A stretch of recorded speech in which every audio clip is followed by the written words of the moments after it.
Olá, seja muito bem-vindo, seja muito bem-vinda. Eu sou Mariana Broga, neuropsicanalista e mentora de líderes.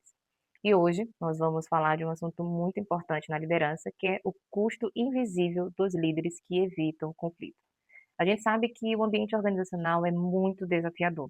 Constantemente, esse líder está lidando com situações que vão exigir dele mediação e estrutura para lidar com os conflitos. Só que muito do reflexo que esse líder acaba levando para o mundo organizacional é trazida do interno dele, da percepção que ele tem sobre ele mesmo e do quanto que ele consegue sustentar um movimento hostil, um ambiente, uma situação desafiadora. Então, quanto menos munição interna esse líder não tem, mais ele foge dessas situações.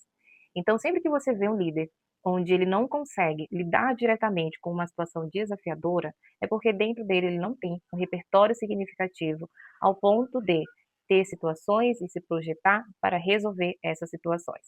Então, esse é um comportamento muito comum na liderança, onde muitas vezes ele não é falado, ele não é conversado e até visto como normal, porque é comum.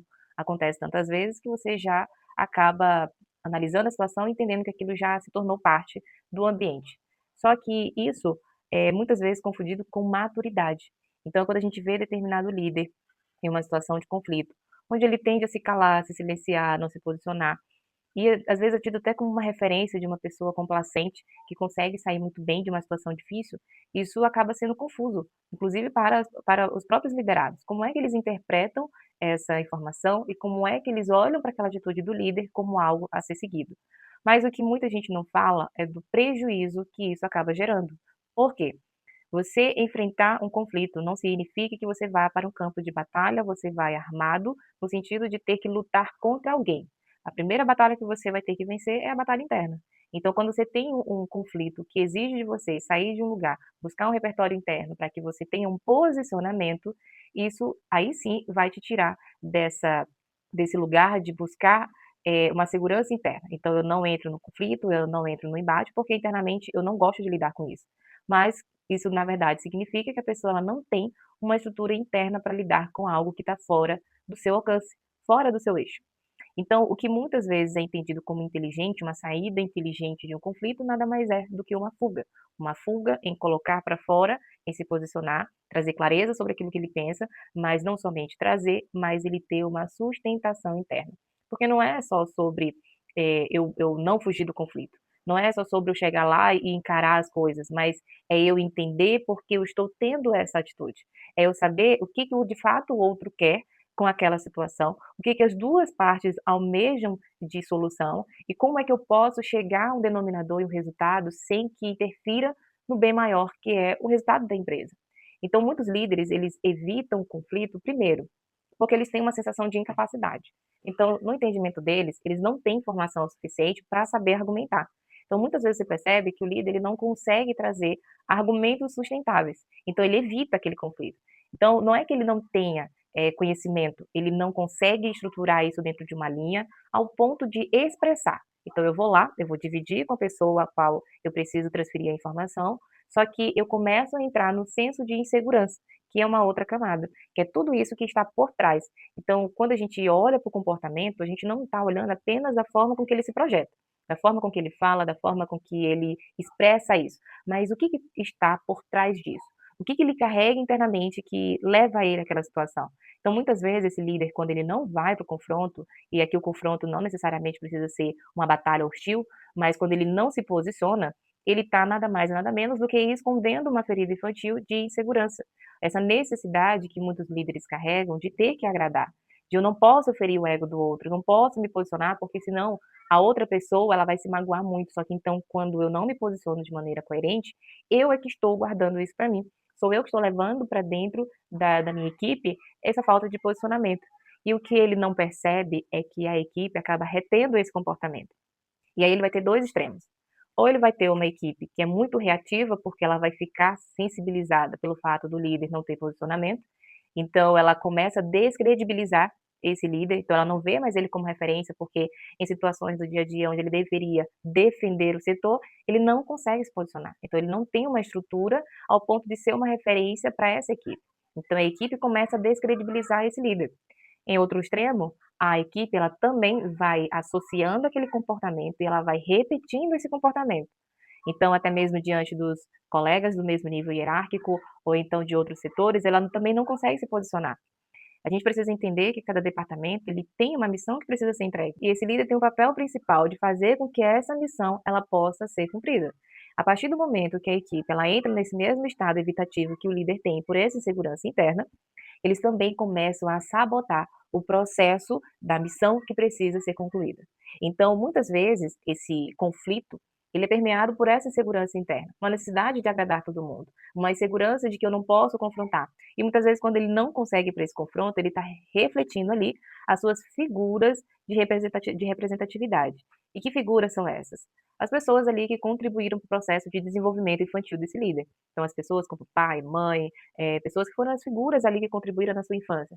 Então, ele olha para aquela pessoa do confronto e ele está olhando o pai e a mãe dele, que muitas vezes ele foi intimidado, que muitas vezes ele não teve as suas necessidades atendidas, não teve uma escuta acolhedora, de modo a se fortalecer internamente e conseguir sustentar o seu posicionamento. Então, provavelmente é uma criança que era desvalidada como criança, que não era ouvida, que não era consentida dentro da sua percepção, das suas ideias, da sua imaginação, que era uma criança reprimida. Então, ele leva isso para o mundo organizacional. E muitas vezes o que a gente está olhando aí diante desse líder, que ele evita esse conflito, ele não quer acessar aquele mesmo ponto de dor que ele já acessou antes dentro desse período da infância. Então, quando ele vai lá para o mundo organizacional, onde ele vê situações que exigem dele posicionamento, ele não quer acessar aquelas mesmas memórias. Então, não é que esse líder ele não se posiciona porque ele não quer fazer isso. É que existe um movimento inconsciente que o incentiva a não fazer isso. Só que enquanto ele não olhar para isso, ele vai continuar evitando os conflitos e, consecutivamente, ele vai continuar perdendo o posicionamento diante da equipe. E quando essa equipe ela não tem uma referência sólida, uma base sustentável, ela se torna uma equipe fraca. E, consecutivamente, isso adoece o sistema organizacional. Como eu falei, todo departamento ele tem uma missão. E essa missão precisa ser entregue. Mas quem lidera essa missão é o líder, como já disse. Então, se a pessoa que deveria estar ali à frente para defender essa missão, ele não consegue porque ele está preso dentro da sua estrutura infantil de insegurança, a equipe não cresce. E aqui o crescimento não é somente do resultado tangível, mas também de uma equipe madura, porque esse líder que está evitando o conflito, ele está num posicionamento infantil, ele está num posicionamento imaturo. E o que a gente percebe é que isso é muito rotineiro. Isso é mais comum do que de fato a gente costuma falar. Isso acontece todos os dias. E o que a gente tem que esclarecer é o seguinte, que é preciso que você reforce, você lide com essa insegurança interna. Você investigue, busque entender o que de fato, quando você não se posiciona, quando aquele líder não se posiciona, porque você que está aqui olhando esse vídeo, possivelmente pode ser o líder que evita esse conflito, evita se posicionar, ou então você é um liderado, ou você conhece alguém que tem uma postura como essa. Sempre que você olhe para uma pessoa como essa, você tende a enxergar o que está atrás dessa camada. Então você vai olhar esse líder, você vai ver alguém que não se posiciona, alguém que não tem firmeza, alguém que não tem postura e alguém que não tem repertório interno para sustentar essa posição. Porque muitas vezes, ele até por meio da pressão do ambiente, ele em algum momento ele vai ter que sair disso. Só que mesmo ele saindo disso, não é o suficiente, não é somente ele sair. Ele precisa sustentar essa postura. Então, ele sempre vai se projetar aquilo e ele vai esconder atrás de uma justificativa de que eu preciso manter o ambiente harmonizado. Eu não posso criar conflito, eu não posso fazer com que o ambiente fique pesado, então eu prezo pela harmonia. A gente sempre vê isso, as pessoas evitando posicionamento, escondendo atrás dessa mascarando isso através desse posicionamento. Preciso manter a harmonia do time. Você precisa manter mesmo. Mas aí é que entra a questão. Você está mantendo essa harmonia a que custo? Essa harmonia que você diz que você está mantendo, o que ela está custando para você, para a equipe e para a organização? Então, a gente olha para essa pessoa que, na verdade, ela não está tentando manter a harmonia. Ela só não está conseguindo se posicionar. Não somente se posicionar, mas também sustentar esse posicionamento. Então, ele vai para essa situação, ele vai escondendo isso, e isso vai crescendo, isso tem um custo invisível muito alto, Porque você vai percebendo que quando você precisa buscar por melhorias dentro do ambiente, ele não consegue sustentar, ele não consegue brigar por situações melhores no setor, por equipamentos melhores, por remuneração melhor, por uma promoção interna. Então ele não consegue justificar, porque ele não tem estrutura interna. Então sempre que ele vai conversar com essa pessoa com a qual ele precisa de uma fluidez, ele trava. Então a equipe fica pequena, a equipe fica sobrecarregada, a equipe fica insatisfeita, ela descredibiliza esse líder e ela não consegue ter uma referência de crescimento. Porque o principal papel da liderança é levar essas pessoas para o mais, é ajudar com que elas possam trazer dentro de si competências para futuramente, inclusive, assumir uma posição de liderança. Porque o papel do líder é esse, é ele também ajudar no processo de desenvolvimento de outras pessoas, para que elas possam também crescer dentro da liderança. Mas como é que ele vai fazer isso se ele não se reconhece? Se quando ele vai se projetar diante do ambiente organizacional, ele acaba se escondendo atrás de uma atmosfera de insegurança infantil e se projetando cada vez mais como alguém que está todo momento se submetendo a outros. Eu volto a dizer, não é que ele tenha que ir lá diante de outras pessoas, diante da situação e procurar briga com todo mundo, porque a gente já está falando de uma outra esfera de segurança. Só que nesse ponto, ele tem que saber o que está por trás disso. Por que ele não consegue se posicionar? Por que quando ele olha para aquela pessoa onde ele precisa entrar em um embate, mas em um embate estruturado, tendo consciência do que está falando e não através de uma base primitiva, ele poder, de fato, lutar por aquilo que vai beneficiar o setor, que vai beneficiar as pessoas que fazem parte desse setor e, principalmente, o objetivo maior que é a organização. Porque a gente também não pode falar de alguém que vai só centralizar, mas também a gente tem que olhar por que ele está evitando esse conflito. O que ele está projetando naquelas pessoas que ele está evitando esse conflito? O que ele acha que ele vai perder caso ele se posicione? E o que ele precisa sustentar internamente para que, a partir do momento que ele se posicionar, ele, de fato, se manter nesse posicionamento, ele segurar esse posicionamento.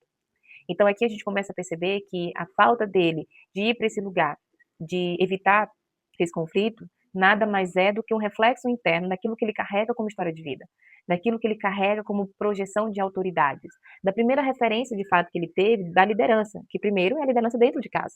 Como foi que foi construída essa percepção de liderança dos seus pais, das pessoas, as figuras de representatividade, como é que ele se construiu ao longo da carreira profissional, as pessoas que ele foi tendo como referência.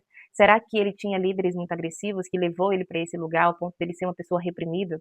Ou será que ele também teve pessoas que o incentivaram a ir para o mais, que nesse caso não ocorreu? Porque se ele não teve as suas necessidades validadas desde o início, lá na sua infância, dificilmente ele consegue se projetar para dentro do ambiente organizacional se posicionando. Porque a questão aqui não é ele não ter que se esconder, ele não precisa se esconder. Ele já assume uma responsabilidade muito grande, que é estar à frente de um departamento e responder por tudo que acontece ali. Só que quando ele se projeta nesse sentido de dor, nessa insegurança interna, onde ele não acolhe, ele não olha para trás, o que a sua trajetória de vida carrega para que ele se posicione daquela maneira, ele só vai estar cada vez mais se sucumbindo a essa insegurança.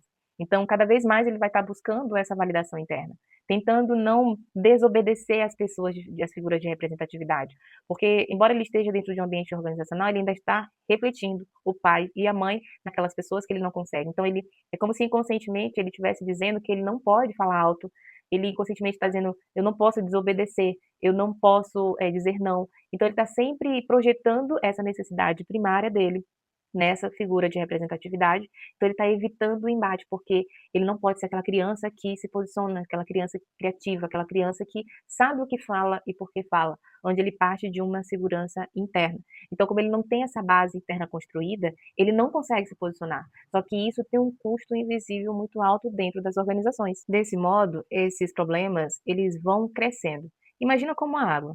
Você derrama uma quantidade de água no piso da sua casa. Se você não tiver uma quantidade de calor suficiente, essa água ela não vai evaporar. Ela vai buscar um caminho para que ela possa ir se esvaindo.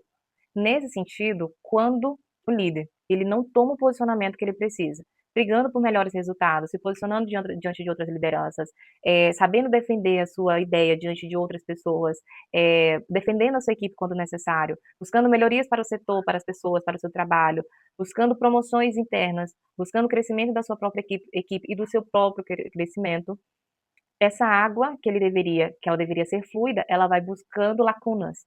Ao ponto de a gente sabe que quando a água ela não encontra o seu curso natural, ela vai infiltrando. E essa infiltração, uma hora vai gerar um problema muito grave. Então, esse é o custo invisível. Uma equipe desestruturada, uma equipe que não credibiliza o seu líder, uma equipe que não busca crescer, então ela está sempre escondendo atrás de alguém, ou ela está muito reativa, no sentido de estar revoltada por ter um líder sem posicionamento, uma equipe desmotivada e, consecutivamente, o que não traz resultado. Então, você vai sempre ver um gargalo nessa equipe. Você vai sempre ver algo que não é atendido, algo que não é suprido, e esse líder não sabe justificar por que isso não acontece. Mas ele não justifica, ele não sabe justificar com uma base sólida. Então, ele vai tentar trazer subterfúgios para diminuir a sua atenção. Então, é aquele líder que, se alguém vem e questiona, ele treme na base para poder dar esse posicionamento. Então, essa insegurança interna que ele tem, ele precisa cuidar, ele precisa tratar, ele precisa olhar para o que está atrás dessa camada, porque antes de ele se tornar o líder, ele trouxe ali a sua bagagem, ele trouxe a sua vivência, ele trouxe as suas situações internas, onde ele está indo para a empresa e está projetando isso. Então, ele precisa se reestruturar internamente, ele precisa olhar para essas camadas mais internas, para que quando de fato ele vá para o ambiente organizacional, quando tem uma situação que foge, que ele precisa se posicionar, ele vai estruturado. E não ele vai por meio de desculpas, ele não vai terceirizar isso para outra pessoa, mas foi porque o equipamento não chegou, porque a pessoa não veio, ou porque a fulana adoeceu, ou porque eu pedi isso para tal setor e não foi correspondido. Ele sabe por que ele está se posicionando, mas ele vai preferir escalar, ele vai preferir evitar o conflito e não vai chegar a uma solução que de fato o setor precisa. Então, se esse vídeo fez sentido para você, se esse assunto é algo que te interessa, me acompanha que eu tenho mais vídeos falando sobre o que acontece no inconsciente da liderança. Isso vai ajudar você a se projetar para a liderança de uma maneira mais estruturada. Assim como esse líder que evita o conflito porque ele tem uma base segura, ele vai também ir para o outro extremo, ele conseguir ter uma base segura ao ponto de se posicionar sem se perder na liderança. Então, se você gostou, eu te peço que curta, compartilha, comenta, encaminha para alguém que tu sabe que está passando por isso, que precisa ouvir o que você acabou de ouvir. Então é isso e até a próxima.